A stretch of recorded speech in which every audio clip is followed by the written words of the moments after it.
بڑے ہوتے ہیں تو ٹائپ رائٹر، لیپ ٹاپ اور آئی پیڈ استعمال کرنا پڑتا ہے. یہ تضاد کیوں ہے؟ کوئی تضاد نہیں. آپ کو اس میں کیا تضاد ہے کہ انگلی کہیں اور ہے اور لیپ ٹاپ کہیں اور ہے؟ مجھے تو اس میں کوئی تضاد نظر نہیں آتا. یہ انگلی قلم پکڑے اور وہ قلم چاہے کلک ہو، لکڑی کا ہو، نب چاہے لوہے کی ہو، لکھے گا وہی جو میرا ذہن کہتا ہے. واہ،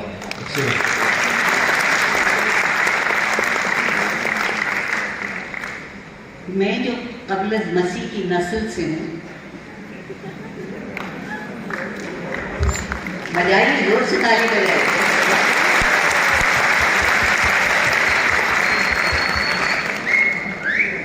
اور میں اپنے آپ کو قبل از مسیح کی نسل سے اس لیے کہتی ہوں کہ مجھے جو دیا گیا تھا وہ میں نے سنبھال کے رکھا. ہم نے آپ کو اپنے آپ سے بدظن بھی کیا اور بے اعتبار بھی کیا. آج ایک شخص فرشتہ ہوتا ہے، کل کی صبح اسے شیطان بنتے دیر نہیں لگتی. تو یہ دوہرا پن ذہنوں کا نہیں ہے، یہ ذہنوں کا نہیں ہے، رویوں کا ہے بنیادی طور پہ کہ آپ زندگی کو برتتے کیسے. اور ہم یہ سمجھتے ہیں کہ تہذیب صرف اس بات کا نام ہے کہ آئیے تشریف رکھیے، آپ کو زحمت تو نہیں.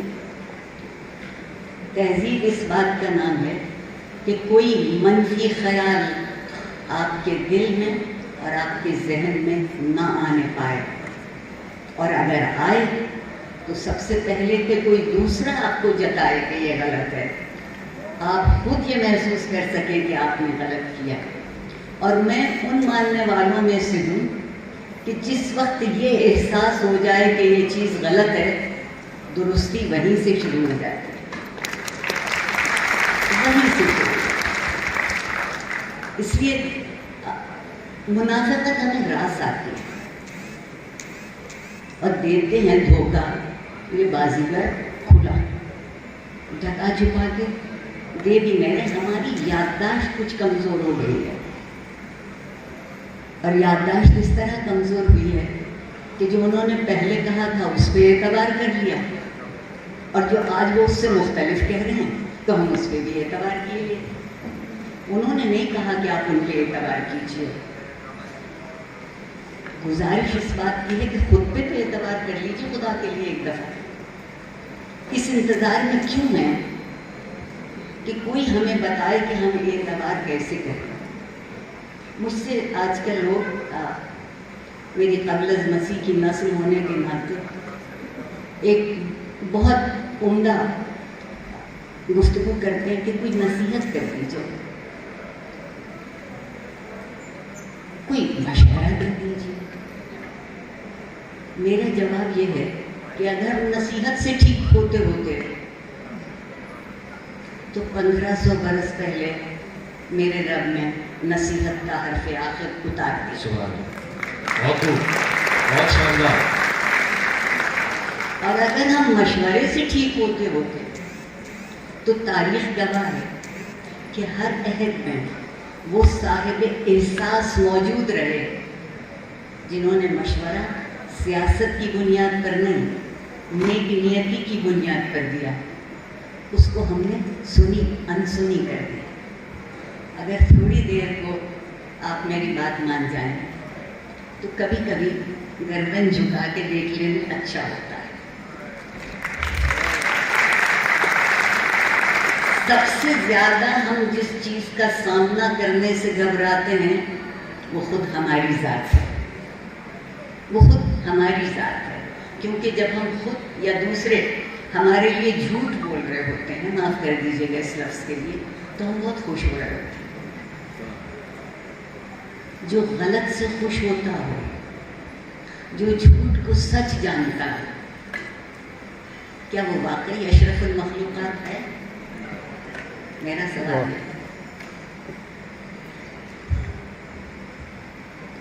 اور اگر اشرف المخلوقات ہونا ہے تو صرف اس لیے نہیں کہ ہم 2 ٹانگوں پہ چل سکتے ہیں. اچھے سے اچھا مداری بندر کو بھی 2 ٹانگوں پہ چلنا سکھا دیتا ہے. اور ہمیں تو ہر 2-3 سال کے بعد ایک نیا مداری مل جاتا ہے.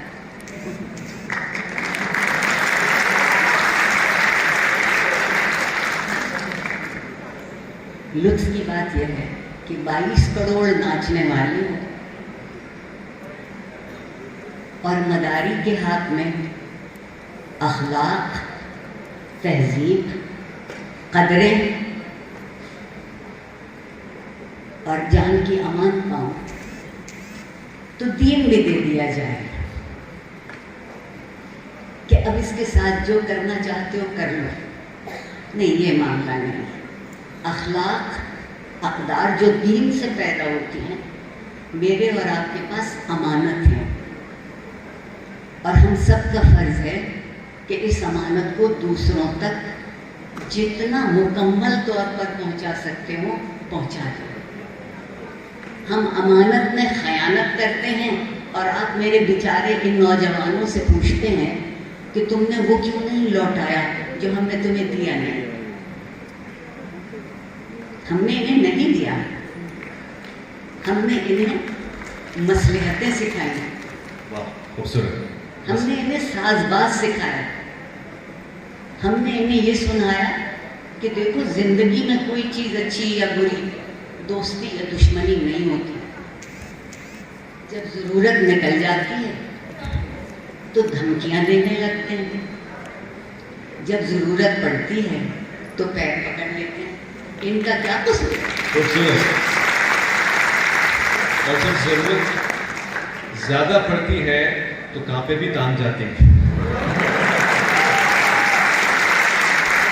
زبانیں کاٹ دی گئی. مجھے آپ سے اس جملے کی توقع نہیں تھی.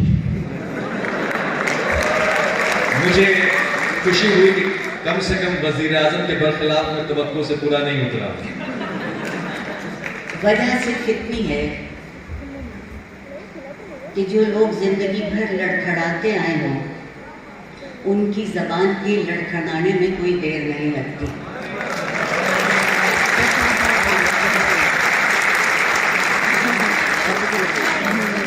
اور میں اور آپ جو زندگی بھر حرف اور لفظ کی حرمت کو سمجھنے کی کوشش کرتے رہے ہوں انہیں اس لفظش کو معاف کر دینا چاہیے.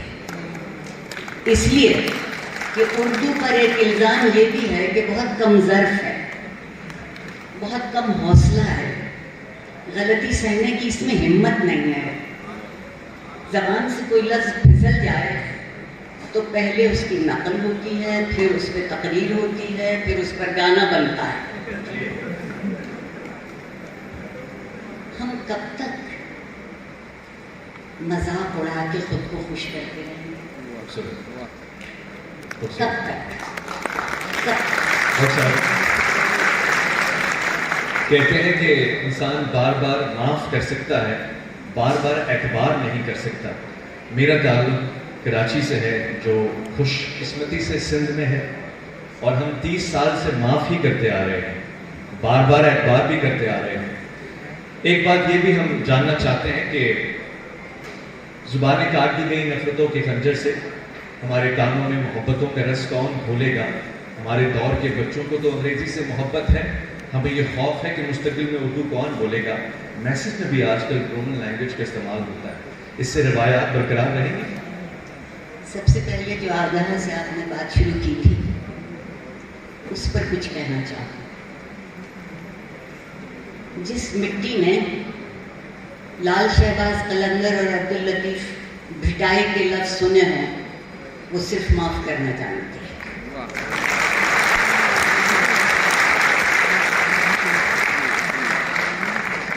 اور معاف صرف وہ کر سکتا ہے جس کو یہ خیال ہو کہ ہم سے بھی غلطی ہو سکتی ہے. جس کو یہ خیال نہ ہو کہ اس سے غلطی نہیں ہو سکتی وہی معاف بھی نہیں کر سکتے، بھول بھی نہیں سکتے. اور آپ کے سوال کا دوسرا حصہ میں بھول گئی، بتائیں۔ جی، دوسرا حصہ ہماری آج کل مستعمل زبان رومن ہے، میسیجز کے اوپر، فیس بک کے اوپر یا دیگر سوشل میڈیا پلیٹ فارم پہ اردو کو ہم نے ایک نیا رنگ دے دیا ہے، کیا یہ اردو کی بقا کا ضامن ہے؟ میں اس کا جواب ضرور دینا چاہوں گی اور تفصیل سے دینا چاہوں گی۔ اس میں کچھ پردہ نشینوں کے نام بھی آئیں گے تو پریشان نہ ہوجیے۔ دیکھیے، بنیادی ابتدائی تعلیم ہر شہری تک پہنچانا ریاست کی ذمہ داری ہے، ریاست کی بنیادی تعلیم۔ ریاست نے اپنی اس ذمہ داری سے پیر کھینچ لیے۔ جب ریاست نے اس ذمہ داری سے پیر کھینچے تو میدان خالی تھا۔ دنیا بھر میں جہاں میدان خالی ہوتا ہے وہاں سیٹھ کود پڑتا ہے، کیونکہ سیٹھ کو میزانیہ لگانا آتا ہے، نفع نقصان کی پہچان ہوتی ہے، اور وہ یہ بھی جانتا ہے کہ مٹی میں رنگ گھول کے دوسروں کو کس قدر دھوکہ دے سکتے۔ آپ کے یہاں انگلش میڈیم اسکول شروع ہوئے، ان کی کتابیں سنگاپور میں چھپتی تھیں، کیونکہ کاغذ بہت خوبصورت ہے، طباعت بہت اعلیٰ ہے۔ بچہ جب اس کتاب کو ہاتھ لگاتا ہے تو ماں کے گالوں کی طرح نرم لگتی، اور پھر ہم نے کہا کہ دیکھو، یاد رکھو، تم اتنے اچھے اسکول میں پڑھنے آئے ہو جس کی ماہانہ فیس 60 سے 70 ہزار روپے ہے۔ اب ہمارے یہاں اچھائی کا معیار یہ ہے، پر چونکہ فیس بہت زیادہ ہے اس لیے یہاں انگریزی کے سوا کچھ نہیں بولا جائے گا۔ آج بھی جو آپ کے ایک گروپ ہے اسکولوں کا جو کہ اشرافیہ کا حصہ ہے، وہاں کے بچے اگر اپنے تفریح کے وقت میں یا اپنے کھانے کے وقفے میں ایک دوسرے سے اردو بول لیتے ہیں تو وہ ڈانٹے جاتے ہیں، انہیں تنبیہ ہوتی ہے، دوبارہ بولتے ہیں تو جرمانہ ہوتا ہے، اور تیسری دفعہ بولتے ہیں تو ماں باپ بلائے جاتے ہیں اور ان سے کہا جاتا ہے کہ آپ ایسے کم عقل لوگ ہیں کہ اپنے بچوں سے انگریزی نہیں بولتے۔ مجھے بتلائیے، فیصلہ کیجئے کہ اتنی سی عمر میں جس بچے کو یہ سکھایا جائے گا کہ اردو بولنا تمہاری توہین کا باعث ہے، اردو بولنا تمہارے لیے جرمانے کے قابل ہے، اردو بولنا تمہارے ماں باپ کو لا کے یہاں ملزموں کے کٹہرے میں کھڑا کرنا ہے، وہ زبان پنپے گی، وہ زبان بڑھے گی، اس زبان کی توقیر ہوگی۔ ہم انتہائی نقال لہجے میں انتہائی غلط انگریزی تالیاں بجا بجا کے سنتے ہیں، اور مجھ سے اردو کے چاہنے والے یہ کہتے ہیں، یہ بات میں پہلے بھی بتا چکی ہوں کہ doctor Arifa, I love Khalid, what can I do? I don't know Urdu. محبت کے یہ معنی ہے کہ جو آپ کا محبوب ہے وہ اپنی زبان بدل گئے، اب غالب کی زبان بدلنا تو میرے اور آپ کے امکان میں ہے نہیں۔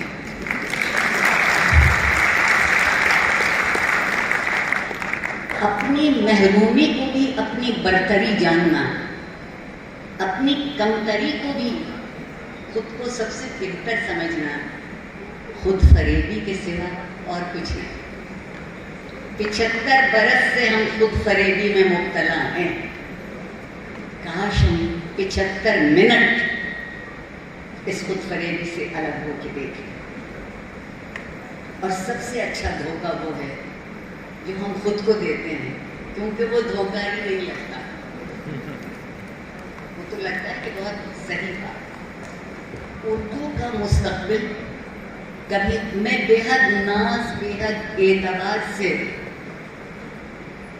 خاص طور پر اپنے نوجوانوں کو اور دستبستہ اپنے اکابرین کو یہ بتانا چاہوں گی کہ میں ایک اردو میڈیم اسکول کی پیداوار ہوں۔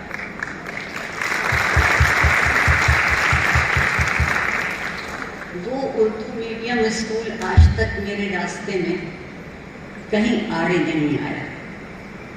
اسی اسکول کی بدولت امریکہ کی، جس وقت امریکہ کچھ سال پہلے تک امیر ہوتا تھا، اس وقت ان کی جو سب سے بڑی فیلوشپ تھی وہ ایسوے سینٹر فیلوشپ کہلائی جاتی تھی۔ میں اپنی بڑائی کے لیے نہیں، اردو کی بڑائی کے لیے یہ بتانا چاہتی ہوں کہ اس فیلوشپ میں ہر ملک سے ایک سال میں 1 یا 2 لوگ جاتے تھے۔ جس سال میں گئی تھی اس میں سے ایک میں تھی اور دوسرے ایک صاحب اور تھے۔ اردو میرے آڑے نہیں ہے۔ زبان اظہار کا ذریعہ ہے، اظہار خیال کا محتاج ہے۔ خیال آپ سے ایک اعلیٰ ظرفی چاہتا ہے، چیزوں کو کھول کے دیکھیں۔ ہم خود کم ظرف ہوتے جائیں، ہم خود اپنے آپ کو دیکھنا چھوڑ دیں اور پھر ہم یہ فیصلہ کریں کہ ہم تو بہت اچھے ہیں، یہ زبان بہت بری ہے۔ زبانیں 2 چیزوں سے آتی ہیں، یا استعمال کرنے سے اور یا سننے سے۔ وہ شیرخوار بچہ ماں کی لوری سن کے کیوں سو جاتا ہے؟ اس کو تو کوئی زبان نہیں آتی، لیکن اس کے کانوں میں کوئی آواز رس بولتی ہے، اسے چین آ جاتا ہے۔ ہم اپنے کانوں میں بھنگ بولتے ہیں تو ہمارے کانوں میں پھر بھنگ ہی مچے گی، رس تو نہیں آئے گا۔ رس کے لیے انتظار کرنا پڑتا ہے۔ اور ہم وہ قوم ہو گئے جو آج درخت لگاتے ہیں اور کل صبح پھل کھا لینا چاہتے ہیں۔ ایک نسل وہ پھل اگر نہیں کھائے گی تو پھر آپ پھل کھا سکیں گے۔ خود غرضی، اپنی ذات کو مکمل سمجھنا اور خود کو دوسروں سے بالاتر سمجھنا، پتہ نہیں ہمیں کہاں سے آ گیا اور کیسے آ گیا۔ امت میں تو اس کی ہیں جس کے لیے قرآن لفظ استعمال کرتا ہے خیر البشر، جتنی انسانیت ہے ان سب میں بہتر ہے۔ ہم اس کی امت میں ہیں اور ہم نے اپنے آپ کو ثابت کیا ارذل البشر۔ بشر ہونا خرابی نہیں ہے، ہم سب فرشتے بننا چاہتے ہیں، کوئی انسان نہیں بننا چاہتا۔ یہ دنیا انسانوں کے لیے بنائی گئی تھی، فرشتوں کے لیے نہیں۔ تو ہماری زبان بھی وہ ہوگی جسے ہم بولیں، جسے ہم سنیں، جسے ہم سمجھیں۔ اور کیوں اردو ہوگی؟ کیوں اردو ہوگی؟ آج اگر ایک ذرا سے تاریخی طور پر ایک بات کر لیں، اردو مسلمانوں کی زبان انگریز اور ہندو نے کہا کہ یہ ہے جی، ورنہ مسلمانوں کی زبان نہیں تھی، پورا ہندوستان اردو بولتا تھا۔ کہ مجھ کو بناتے ہوئے تعصب کا نشانہ، میں نے تو کبھی خود کو مسلم نہیں مانا۔ اور زبانوں کا بہت لطف یہ ہے کہ زبانوں کا کوئی مذہب نہیں ہوتا۔ مذہب آج تک کہیں آپ نے سنا ہے کہ عربی اسلامی زبان ہے؟ لوگ کہتے ہیں عربی عربوں کی زبان ہے، وہ جہاں بھی رہتے ہیں۔ ہم نے کیا کیا کہ 1947 کے بعد ایک بڑا ترپ کا پتہ چلا۔ جو مشرقی پنجاب سے لوگ آئے پنجابی بولتے تھے، مہاجر نہیں۔ جو بمبئی میں اور جنوبی ہند میں تجارت کرنے والے ہمارے پٹھان بھائی واپس خیبر پختونخوا گئے، وہ پشتو بولتے تھے، وہ مہاجر نہیں ہیں۔ جو راجستھان سے اور بامبے سے سندھی بولتے سندھ میں آئے وہ مہاجر نہیں ہے. مہاجر صرف اردو بولنے والا ہے. کس قدر لطف کی بات ہے. کیوں ہے وہ بولنے والا؟ 2 وجہ ہو گئی، زیادتی ہو گئی. جن 4 صوبوں تک آج پاکستان رہ گیا، میں اس خوش نصیب نسل میں سے ہوں جس نے 5 صوبوں کا پاکستان دیکھا. آج کے نوجوان کو ہم مشرقی پاکستان کا نہ کچھ بتاتے ہیں نہ کچھ سکھاتے ہیں. وہ میرے محبوب جنرل ضیاء الحق مطالعہ پاکستان تو ہمیں دے گئے، مگر اس میں کہیں مشرقی پاکستان کا ذکر نہیں ہے. ہم واحد وہ ملک ہیں جو آدھا ملک گنوا کے اس سے بے خبر ہے. اردو کا سوال ایک یہ ہے کہ اردو ایک زبان سے بنی نہیں. یہ جو میرے سامنے ایک چیز رکھی ہے جسے ہم میز کہتے ہیں اور اس کے اوپر اتنے خوبصورت پھول رکھے ہیں، آپ میز کو کیا لفظ سمجھتے ہیں؟ اردو کا لفظ ہے. میز اردو کا لفظ ہے نا. آپ کو یقین آئے گا کہ یہ ڈچ ورڈ ولندیزی، یہ کرسی اردو کا لفظ ہے. یہ تو عربی سے آ گئی. یہ فرش اردو کا لفظ ہے، یہ تو فارسی سے آ گیا. اور پھر جب ہمیں اور غصہ آتا ہے اور ہمارا بس نہیں چلتا تو ہم کہتے ہیں پاکستان کا قومی ترانہ فارسی میں ہے. غلطی، جبکہ اردو کی اعلیٰ ترین نفیس ترین شکل. جب ہمیں اردو نہیں آتی تو فارسی کیسے آئے گی؟ لیکن کیا حرج ہے کہہ دینے.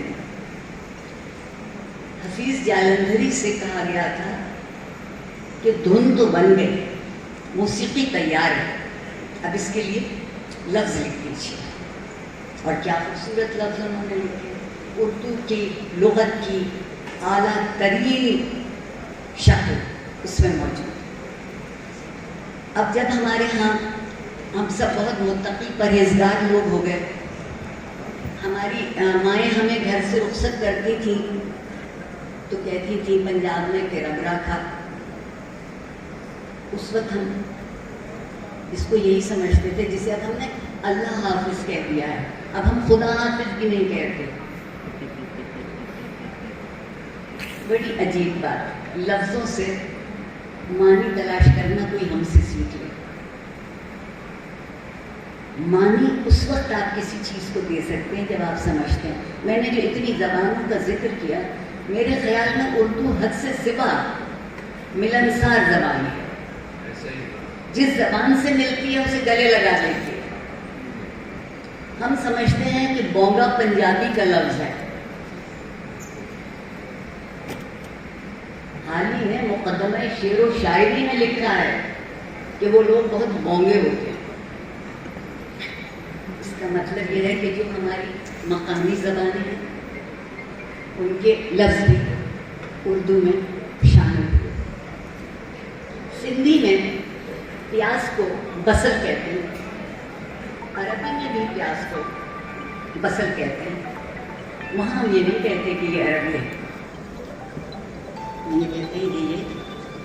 کس قدر مزے کی بات یہ ہے کہ پنجابی میں ہم لہسن کو ثوم کہتے ہیں، عربی میں بھی لہسن کو ثوم کہتے ہیں.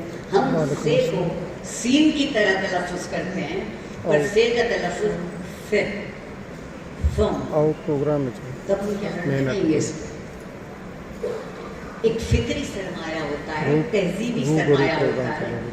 اور ہندوستان میں مسلمان کسی ایک خاص علاقے سے نہیں آئے، کسی ایک خاص جغرافیے سے نہیں آئے، کسی ایک خاص تہذیب سے نہیں آئے. اور جب سب لوگ ملے تو ہم نے اس کا نام اردو رکھا. اب ہماری طبیعت میں ایک طرح کی شدت ہمیشہ سے، جیسے ہم لوگ آج کل کہتے ہیں کہ مجھے ایک مس کال مار دینا. مارنا اتنا آسان.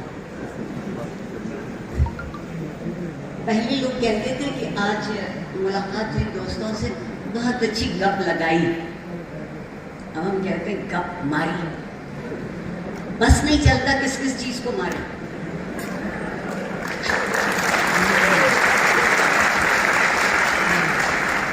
یہ طبیعت کے اندر جو شدت اور دہشت ہے, آپ اس کو دیکھیے. اور مجھے معاف کر دیجیے گا جب وہ بزوں میں خود عالم دین بن کے ہمارے ملا آج کل, اللہ کا بے حد شکر ہے کہ ٹی وی کو انہوں نے بالکل گود لے لیا, اور اس کے ساتھ وہ وہی سلوک کرتے ہیں جو گود میں لی جانے والی اولاد سے کیا جاتا ہے, یعنی کہ اڈاپٹڈ. اور اس کے بعد خود اردو بولتے ہیں اور بیچ میں انشاءاللہ ماشاءاللہ جزاک اللہ سبحان اللہ, حتیٰ کہ وہ میرے اور آپ کے لیے انا للہ کہنے کو تیار ہیں. تو یہ زبانوں کو ہم بگاڑیں, اس کو نئے معنی ہم دیں. اردو کیا کمال کی چیز ہے. میں ایک شعر نہیں پڑھتی, آپ کو اردو کی ایک داستان کا ایک جملہ سنا دیتی ہوں. باغ و بہار داستان ہے, میر امن نے اس کو فارسی سے اردو میں ترجمہ کیا انگریز کی فرمائش پر. یہ جو سب ترجمے ہوئے تھے وہ انگریز کی فرمائش پر, اور اس کا ایک جملہ ہے کہ ہر آدمی کا شیطان اس کے اپنے اندر موجود ہے. تو جب کبھی بھی مل کے بیٹھنے کی بات ہوتی ہے, بات سمجھنے کی بات ہوتی ہے, تو ہمارا وہ شیطان باہر نکل کے کھڑا ہو جاتا ہے اور کہتا نہیں مختلف ہو. پہلی بات تو یہ ہے کہ مختلف ہونے کا مطلب دشمن ہونا نہیں ہوتا. مختلف تو کمال ہے کہ پاکستان مختلف ہے. تہذیب کے کتنے رنگ, کتنے علاقائی لہجے, کتنے دسترخوان, کتنا بات کرنے کا لہجہ, یہ سب ہماری قوت ہو سکتے تھے. یہ سب ہماری قوت ہو سکتے تھے. ہوا کیا کہ ہم نے اپنی سیاست کے زون میں ہر چیز کو کمزوری بنا کے چھوڑا. کیونکہ جتنا ہم احساس دلائیں گے ہم شہریوں کو کہ ہم کمزور ہیں, ہمیں وہ اتنے ہی طاقتور لگنے لگیں گے. لگنے سے کچھ نہیں ہوتا. طاقت کہیں اندر ہوتی ہے, باہر نہیں. میرے خیال زوردار تعلیم ہونی چاہیے. کوئی روئی کے دھاگے پہ ایک فلسفہ بیان کر رہا ہو, اور اس انداز سے, اس نفاست سے آج کے دور میں کم ہی لوگ تقریر کرتے ہوئے نظر آتے ہیں. ڈاکٹر صاحب, آپ نے ہی ایک مرتبہ بتایا کہ وہ زمانہ تقریر کا تھا, پھر آپ کے محبوب ضیاء الحق نے خود بعد میں بات بدل دی. آج بھی ہم یہ فرق دیکھتے ہیں. تقریری مقابلے ہوتے ہیں یونیورسٹیز میں, کالجز میں, آرٹس فنکشنز ہوتے ہیں جہاں پہ فن اور فن کی نمائش آویزاں ہوتی ہے. یہاں بھی ہم نے دیکھا اسلامیہ یونیورسٹی میں بھی بہت زبردست, بہت ہی معیاری قسم کی فن سازی کی گئی ہے. فن کو فنکاروں تک محدود رکھنا کس حد تک زیادتی ہے؟ ہر شخص اپنے اندر ایک فن رکھتا ہے, کیا یہ کوئی معیوب بات ہے؟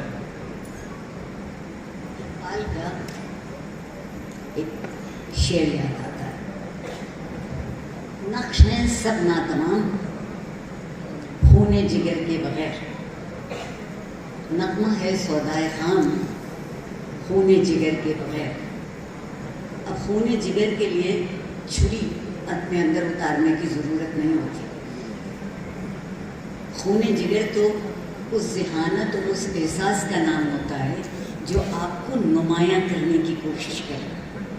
مجھے بے حد اچھا لگتا ہے کہ جب کبھی میں کچھ کہوں یا کچھ لکھوں تو ذرا دیر بعد احساس ہوتا ہے کہ یہ اور طرح بھی لکھا جا سکتا تھا. اس کو وہی قلم زد کرتے ہیں اور اس سے بہتر لکھنے کی کوشش کرتے ہیں. یہ جو میں آپ کا سوال نہیں کہتی, آپ کے دل کی لگن کہتی ہوں. میں اور آپ سب اپنی اپنی جگہ فنکار ہیں. ہم میں سے کوئی ایسا نہیں ہے جو فنکار نہیں. سیاست نے ہمیں یہ سکھایا کہ فنکار ہیرو ایک ہی ہوتا ہے اور باقی ہم سب ولن ہیں. ایسا نہیں ہوتا, ایسا نہیں ہوتا. جو طالب علم نہیں معلوم کن حالات سے گزر کے آپ کے پاس آتا ہے پڑھنے کے لیے, وہ روزانہ آپ کو اپنی زندگی کا حساب کتاب نہیں سناتا. وہ آپ کے سامنے کتاب دل رکھتا ہے کہ آپ اس کو پڑھیے اور پھر مجھے بتائیں. یہ فن کو فنکاروں تک شامل کر دینا افسوس کی بات ہے. ایک میرے محبوب نے تقریر کا تو فن ختم کیا ہی سے کیا, کیونکہ تقریر میں آپ کسی پر اپنی برتری نہیں جتا رہے ہوتے, اپنی بات پہنچانے کی کوشش کر رہے ہوتے, اور اچھی بات کے دونوں پہلو بیان کرنا اچھے ہوتے ہیں, منفی بھی مثبت. خطبے میں ایک بڑی خوبی ہے کہ وہ اگر آپ ان کی بات نہیں مانیں گے تو جہنم کے سارے دروازے کھل جائیں گے, اور اگر آپ ان کی بات مان لیں گے تو جنت خدا آپ تک چل کے آ جائے گی. یہ فنکاری جو آئی ہے یہ ان کے سوا کسی اور کو نہیں ہے. ہم نے یہ کیوں سوچ لیا ہے کہ زندگی میں حسن, زندگی میں خوشی, زندگی میں اطمینان, زندگی میں طمانینت, زندگی میں اپنے آپ کو سمجھنے کی صلاحیت صرف چند ہزار لوگوں تک ہوتی ہے اور باقی ہم سب یوں ہی ہیں؟ نہیں, ہم میں سے کوئی بھی یوں نہیں ہے. اب یہ الگ بات ہے کہ فن کا میدان کسی کو کتنا ملتا ہے. بہاولپور یونیورسٹی, اسلامیہ یونیورسٹی بہاولپور میں پہلی دفعہ آئی, اور میں نے آج صبح بھی کہا تھا کہ کل سے اب تک عالم حیرت میں ہوں.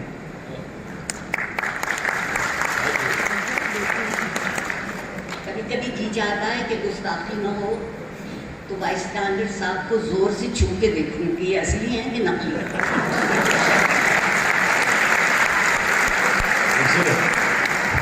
میں نے چھو کے دیکھا خالصتاً اصلی. اس لیے پتہ چلتا ہے چند سالوں میں 12,000 سے 60,000 ہو گئے.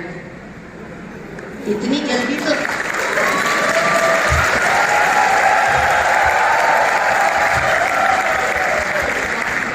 یعنی کہ ڈاکٹر صاحبہ یہ کہنا چاہ رہی ہیں, اگر میں آپ کے الفاظ میں تھوڑی سی جسارت کروں, یہ وائس چانسلر صاحب کے لیے ہے کہ ہماری نگاہ محبت کا انتخاب آپ ہیں.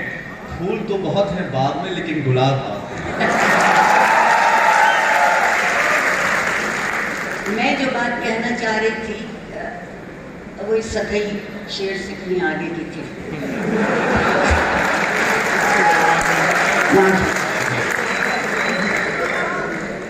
میں صرف یہ کہنا چاہ رہی تھی کہ جب کوئی بھی فرد اپنی ذمہ داری کو اپنے فن کی انتہا سے پورا کرتا ہے تو کامیاب تو وہ فنکار ہے. منٹو غریب نے گالیاں کھائیں اور گالیاں کھا کے بے مزہ نہیں ہوا, لیکن وہ جو یہ کہتے ہیں کہ منٹو گالی لکھتا ہے, میں ان سے پوچھتی ہوں کہ حضور وہ گالی دیتا کون ہے؟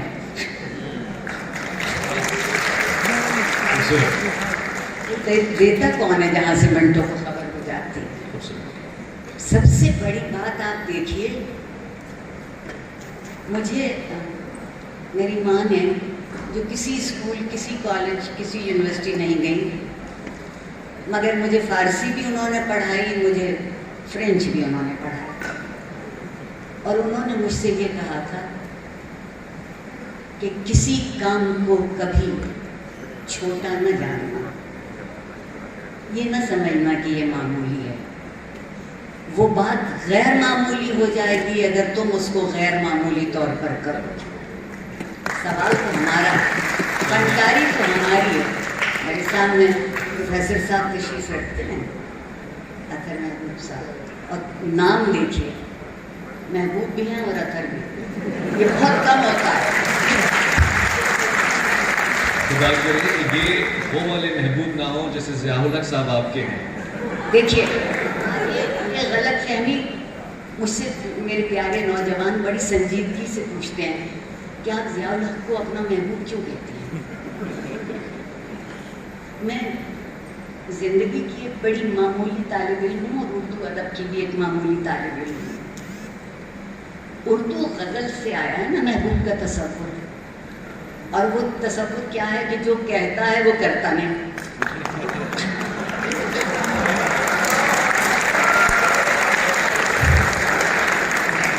وہ تصور کیا ہے کہ جو وعدہ کرتا ہے وہ پورا نہیں کرتا. اور وہ تصور کیا ہے کہ رقیب کو سر پہ بٹھاتا ہے اور دوستوں کو ٹھکراتا ہے. اگر ان میں سے کوئی خوبی جنرل ضیاء کی نہیں ہے تو میں اپنے لفظ واپس لے لوں.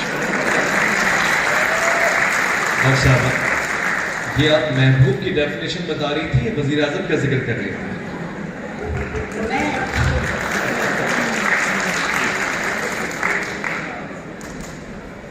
ہمارے یہاں کچھ حساب ہر چیز کا الٹا ہے. حکومت کو ریاست کا خادم ہونا چاہیے, اور جو ریاست کا خادم ہے وہ میرا اور آپ کا بھی خادم ہے, کیونکہ میں اور آپ ریاست ہیں. یہ جو بڑے لوگ سمجھتے ہیں کہ کرسی اونچی ہو گئی, یہ بھول جاتے ہیں کہ اس پہ سے پھسلتے بھی بہت جلدی ہیں, اس میں بھی دیر نہیں لگتی. اور پھر آپ نے دیکھا ہے کہ کچھ لوگ ایسے استقامت رکھتے ہیں کہ گرنے کے بعد بھی کہتے ہیں کہ دیکھا کہ ہم کھڑے ہو گئے. اس کوتا نظری کو, اس کم خیالی کو, اس بے ذہنی کو آپ کیا کہیں گے؟ یقین مانیے ہم بہت چھوٹے لوگ ہیں مگر ہم ہر اعظم سے بہتر ہیں, کیونکہ ہم اپنے حصے کا کام کرتے ہیں. بہت ہو لفظ سے ہی خراش پڑتی ہے, تبصرہ سمجھ کر کیا کیجئے. جھوٹ سے بھی برا ہے آدھا سچ, اس سے بہتر ہے چپ رہا کیجئے. بہت خوبصورت انداز سے, انتہائی نفاست سے معاشرے کے حقائق دلائل کے ساتھ آپ کے سامنے پیش کی. میرے پاس چند آخری دقائق بچے, چاہتا ہوں خواہش ہے کہ ذاتی زندگی میں بھی گفتگو ہو جائے. آپ نے ایک عمر گزاری اور اللہ آپ کو زندگی دے, آپ کا سایہ سلامت رکھے. عشق اور محبت اور رومانوی زندگی میں بھی کبھی دھیان گیا ہے, کبھی ہوا ہے؟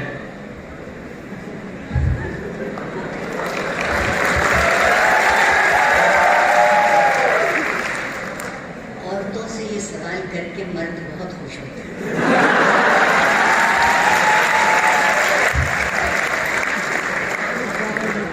اس لیے سوچتے ہیں کہ کچھ کہیں گی تب بھی, نہ کہیں گی تب بھی, درمیان میں تو مرد ہوگا.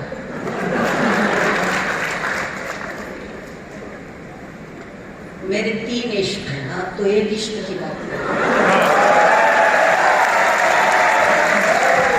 پاکستان, لاہور اور اردو کے علاوہ میرے 3 عشق کے نام ہیں, پاکستان, اردو, لاہور.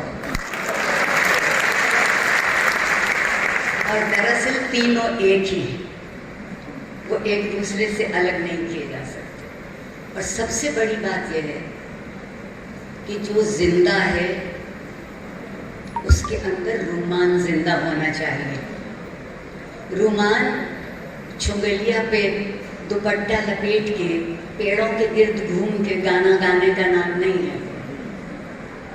رومان زندگی کے سامنے ڈٹ کے کھڑے ہو کے اس کی آنکھوں میں آنکھیں ڈال کے اس کا جواب ڈھونڈنے کی کوشش ہے. میں نے اپنے عشق بھی تسلیم کیے, اپنا رومان بھی تسلیم کیا. تیسری چیز کیا تھی وہ بھی بتا دیں. وہ کوئی نام کسی شخص کا, مرد کا بتا رہی ہے؟ محمد صلی اللہ علیہ وسلم. صلی اللہ علیہ وسلم.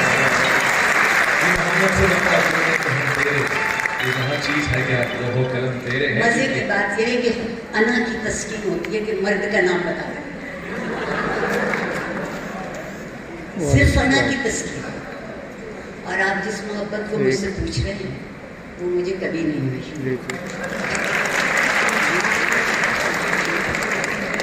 جو نام آپ نے لے لیا وہ ہم سب کا محور اور مصدر محبت ہے اور حقیقی معنوں میں انہیں سے محبت اصل محبت ہے.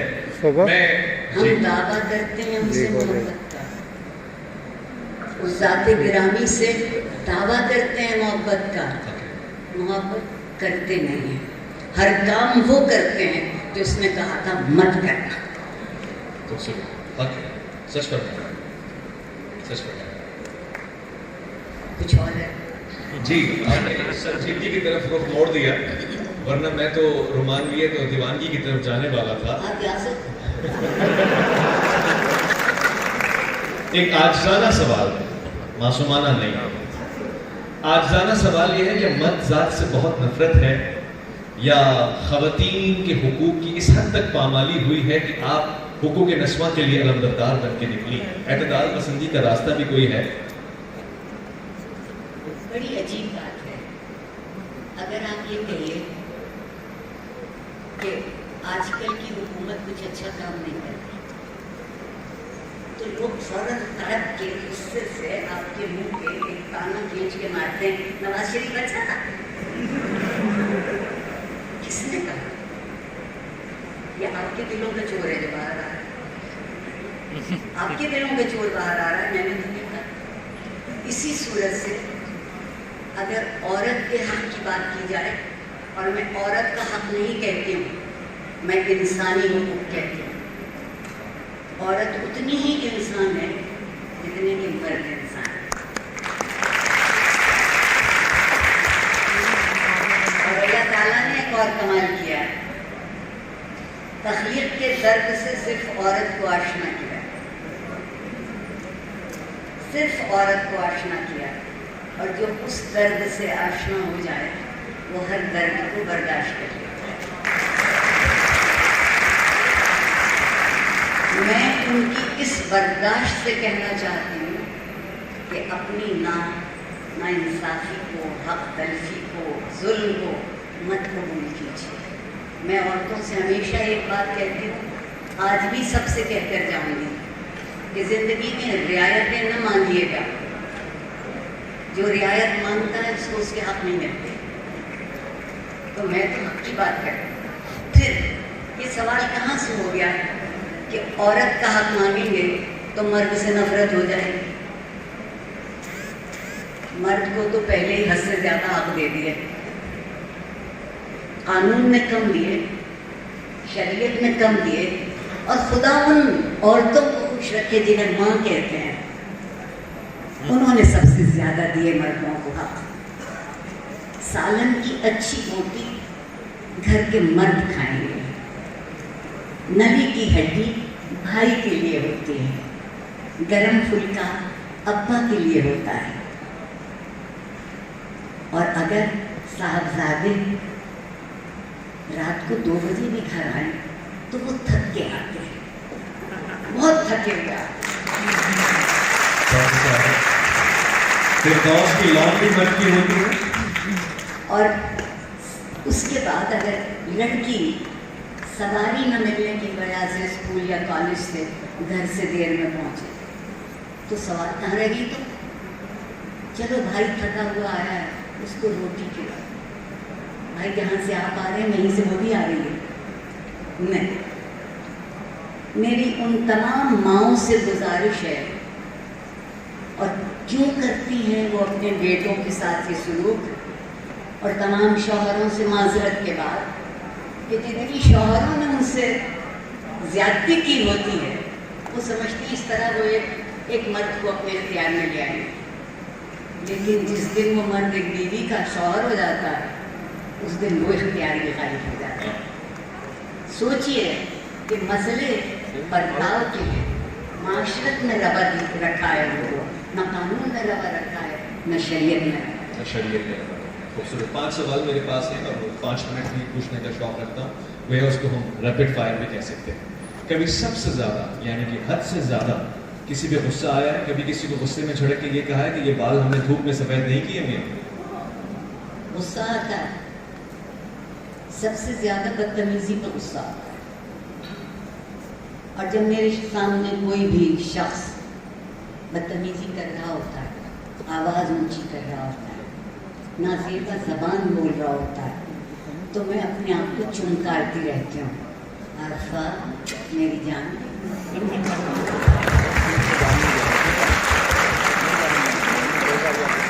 عارفہ میری جان، جواب نہیں دینا، عارفہ میری جان، چہرے پر تاثر مت آنے دینا، کیونکہ اس شخص کی پوری کوشش ہے کہ تمہیں اپنی سطح پہ لا کے کھڑا کرے، اور اگر تم ان کی سطح پہ اتر جاؤ گی تو وہ جیت جائے گا۔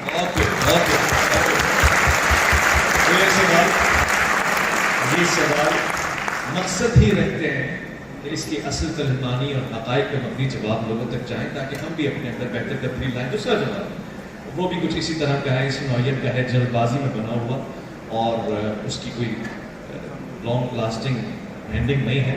سوال مختصر سا یہ ہے کہ کبھی ایسے ہی چلتے پھرتے یہ خیال آیا کہ عارفہ اگر میں اس ملک کا وزیر اعظم ہوتی تو کیا کہتی؟ میرا خیال ہے کہ عارفہ بے وقوف لگتی ہی ہے نہیں،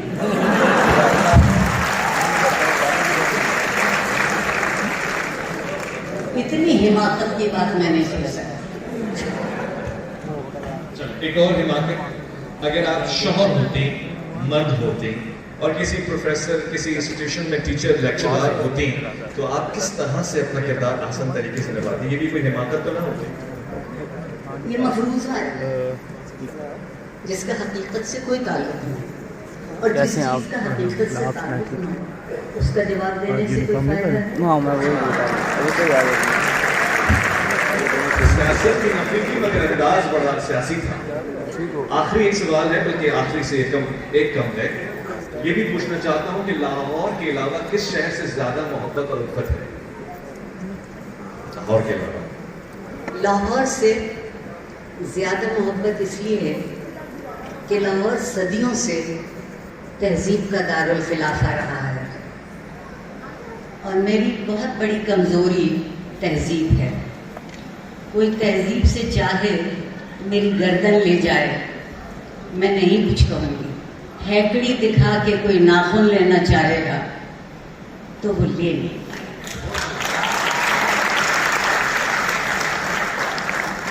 شہروں سے محبت دو وجہ سے ہوتی ہے۔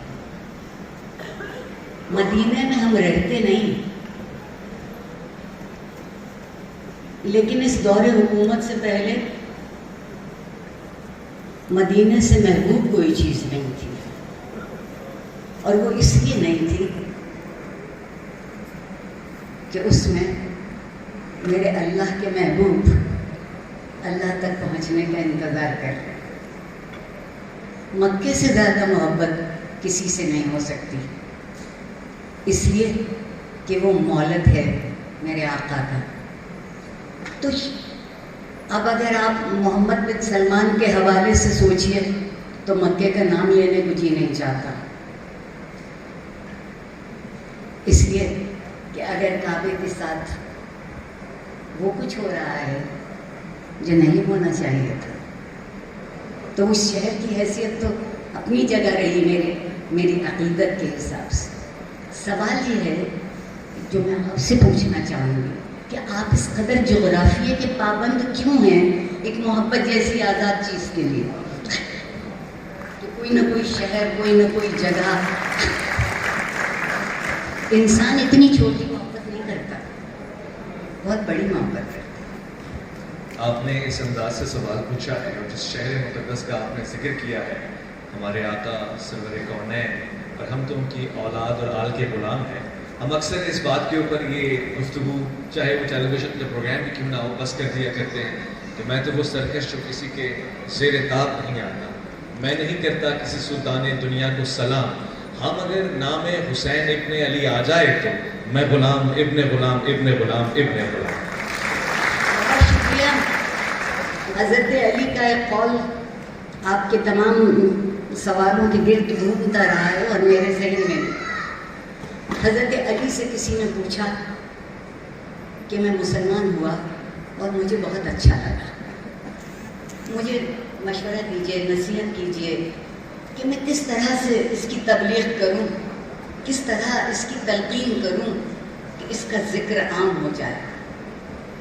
نوجوانوں سے خاص طور پر کہہ رہی ہوں، اور ان نوجوانوں سے جو کسی امام کے مقتدی ہیں ان سے بالخصوص کہہ رہی ہوں کہ آقا جناب حضرت علی نے جواب دیا کہ ضرور اچھا کام ہے، کیجئے، دیر لگانے کی ضرورت نہیں۔ اور تو پھر بھی کوئی مشورہ؟ انہوں نے کہا نہ زبان کھلے نہ تلوار، کر لیجیے تلقین و تبلیغ، نہ زبان کھلے نہ تلوار، آپ کا کردار، آپ کا برتاؤ، آپ کی فکر ایسی ہو کہ دوسرے اس سے متاثر ہو جائے۔ بہت بہت بہت شکریہ۔ یقیناً آپ سب، آپ تمام حضرات یہ سوچ رہے ہوں گے اور یہ کہنا بھی چاہتے ہوں گے، میں آپ کی ترجمانی کرتے ہوئے آپا کا شکریہ ادا کروں، اظہار تشکر پیش کروں اور کہوں کہ وہ کرے بات تو ہر لفظ سے خوشبو آئے، ایسی بولی وہی بولے جسے اردو آئے۔ بہت بہت شکریہ۔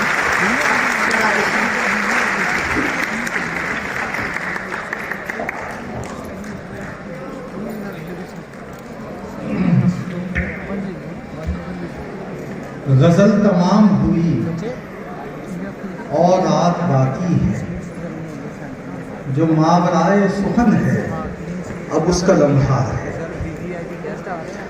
غزل ہماری تہذیب کی آئینہ دار ہے، اور اگر میں یہ کہوں تو غلط نہیں ہوگا، پر آپ یقیناً اس سے اتفاق کریں گے کہ ڈاکٹر سیدہ عارفہ زہرا ایک مکمل تہذیبی شخصیت ہے۔ میں اب ملتمس ہوں انتہائی احترام سے vice chancellor Islamia university of Bahawalpur engineer professor doctor Athar Mehboob وہ اسٹیج پہ تشریف لائیں گے اور ہماری اس نشست کے مہمانوں کو اعزازی شیلڈز پیش کریں گے۔ میں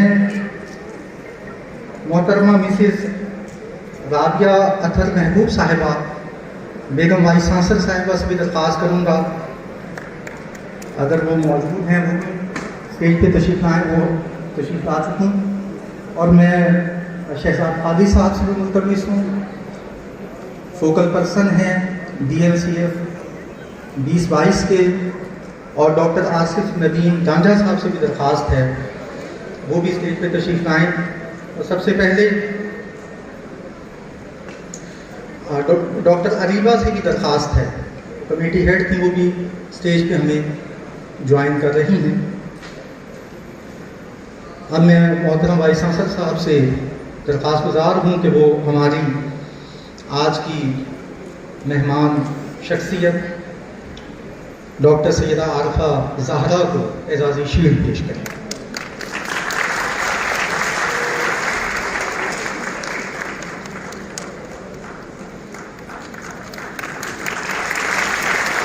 بہت شکریہ اور میں درخواست گزار ہوں کہ اب کراچی سے آئے ہمارے GTV کے معروف اینکر محترم اویس ربانی صاحب اپنی اعزازی شیلڈ وصول کریں۔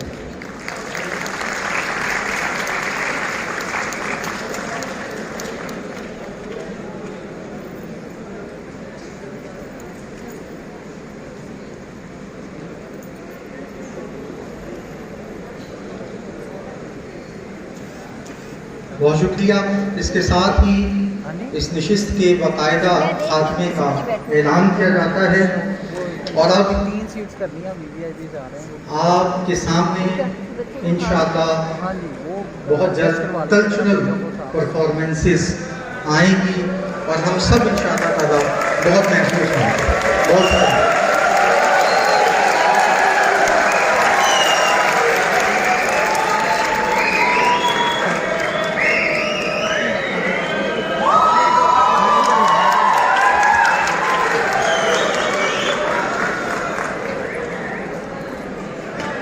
جمعہ کے لیے ریڈی ہے؟